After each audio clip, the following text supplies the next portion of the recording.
c'est tous les jours de manche. Bonjour et bisous. Salut Arnaud. Bonjour Apolline dans sa veste jaune orangée ce matin. C'est le poussin, c'est le petit poussin. Apo, notre capitaine, notre colonel moutarde.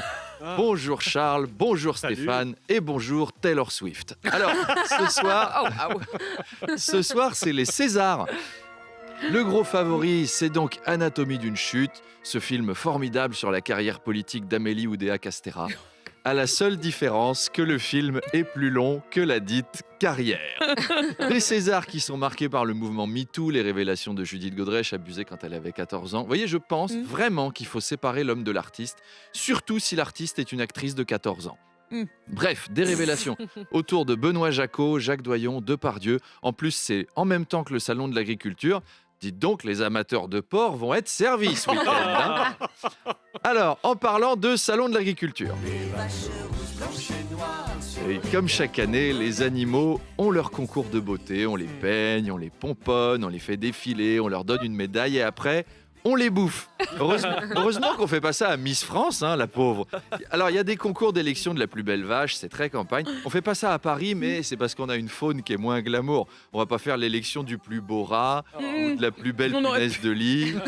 Alors, la FNSEA, le plus gros syndicat agricole, a prévenu. Emmanuel Macron est attendu, hein. Un mot de travers, il termine en rillette d'énarque, le gars.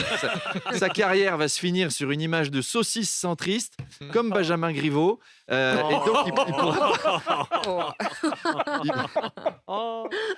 C'est pas possible. C'est rigolo parce qu'en vrai, il n'était pas centriste. Bref, C'est pour ça que c'est rigolo, c'est pour bien ça que c'est sûr. rigolo. Bref, il pourra pas se contenter de déambuler pépouze de la pépouserie dans les allées à la Jacques Chirac qui caressait le cul des vaches. On dirait mon ex-belle-mère. Il rigolait, tout le monde était content. Là, Emmanuel Macron va devoir parler économie, rentabilité, technologie agricole avec la FNSEA. On sort de l'agriculture paysanne, on l'a dit tout à l'heure, on est dans de l'agriculture high-tech maintenant. Macron, il va rentrer chez lui. Tu sais, Brigitte, c'est plus des pecnos, hein. Ils ont des inventions extraordinaires maintenant. Tiens, j'en ai ramené une avec moi. Alors, c'est une société normande qui fabrique ça. C'est une VACHE, un véhicule autonome à consommation herbeuse écologique. Alors là, à l'avant, il y a un protocole d'acquisition du foin. Le foin est déconstruit par des additifs chimiques. Ça passe par un système de tuyauterie autonome et tout ça atterrit sous forme de lait dans ce réservoir rose avec 4 pompes manuelles. Et quand le réservoir est plein, full tank, comme on dit aux States, il y a une alarme sonore. C'est fantastique la technologie agricole. Hein. Et alors quand on a fini de les utiliser, on les envoie au démontage. L'intérieur part chez McDo. Avec l'extérieur, on fait des sacs. C'est terminé l'agriculture de grand-papa. French Tech. C'est la technologie. De son 2024. côté, Arnaud Gabriel Attal a fait des annonces. L'agriculture sera inscrite en tant que métier en tension. Oui, alors ce statut permettra aux agriculteurs, et je cite Gabriel Attal, de faciliter la venue des saisonniers étrangers dans les fermes françaises. C'est-à-dire que le mois dernier, la France voulait chasser les étrangers. Maintenant, on facilite leur arrivée pour récolter des pommes. J'ai mal pour le RN. Ça fait un mois qu'ils disent qu'il faut aider les agriculteurs. Et ce qui aide les agriculteurs, c'est les migrants. Là, ils sont erreur 404.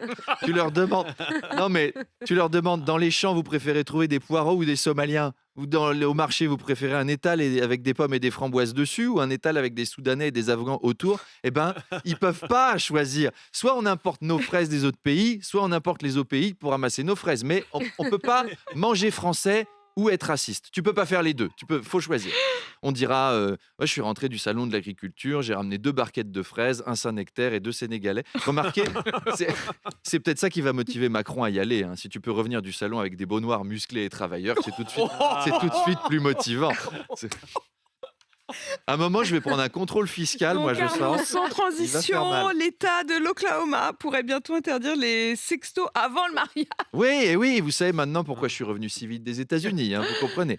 Alors, Apolline, je ne sais pas si vous savez ce que c'est un sexto, c'est presque comme un texto. Un texto, c'est je suis au carrefour, tu veux de quoi faire une salade. Un sexto, c'est ramène juste un concombre. Et donc, un sénateur américain veut Très dire. en forme, Arnaud, ce matin. Wouh. C'est le sujet, hein. Tout C'est à le fait, sujet. tout à fait, on reste dans les Un concours, on reste dans le salon de sénateur l'agriculture. américain veut interdire les sextos et les photos tout nus, alors que nos sénateurs, ils tournent des sextapes. C'est une autre culture. C'est une autre culture. C'est très biblique. Après, je suis allé en Oklahoma. Bon, les Américains de là-bas, de toute façon, t'as pas envie de les voir à poil, donc c'est pas vraiment un truc. Je me demande s'ils vont rajouter une ligne de texte lors des mariages. vous pouvez embrasser la mariée et lui envoyer des photos de vous tout nus. Alors ceci dit, il y a une astuce. La proposition de loi prévoit d'inculper, je cite, toute personne qui visionne du matériel obscène dépourvu de valeur littéraire, artistique, politique ou scientifique sérieuse. Bah, du coup, moi ça va. Hein.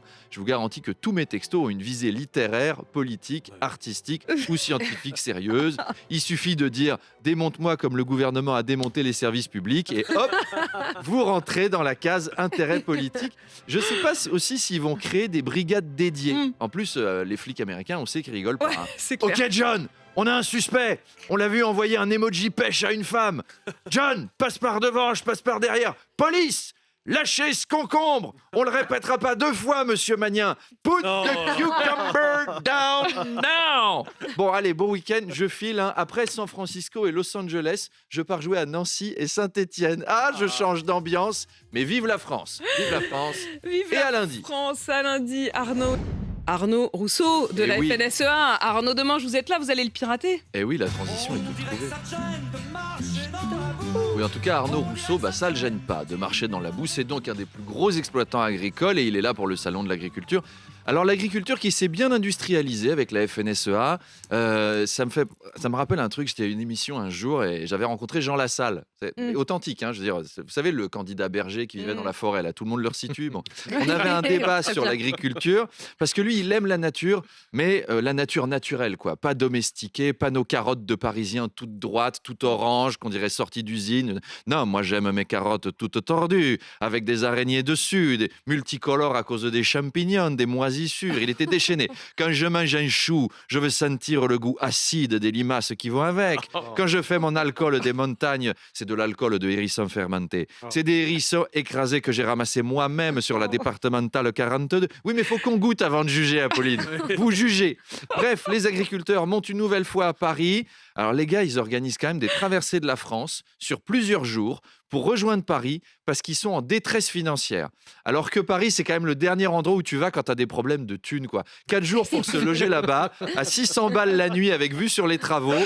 Même si tu récoltes une subvention, elle va pas compenser le voyage. Non. Encore que n'importe quel paysan qui débarque avec 2 kilos de poireaux, s'il les vend au marché des Batignolles à 67 € pièce, hein, ce qui est un prix parisien à peu près normal, là, le moindre cultivateur, en 8 jours à Paname, il devient Bernard Arnault. Hein. Tu arrives en tracteur, tu repars en Maserati vert pomme. Vous voyez, il y a des défis financiers. On va voir ce que va en dire Arnaud Rousseau à 8h30.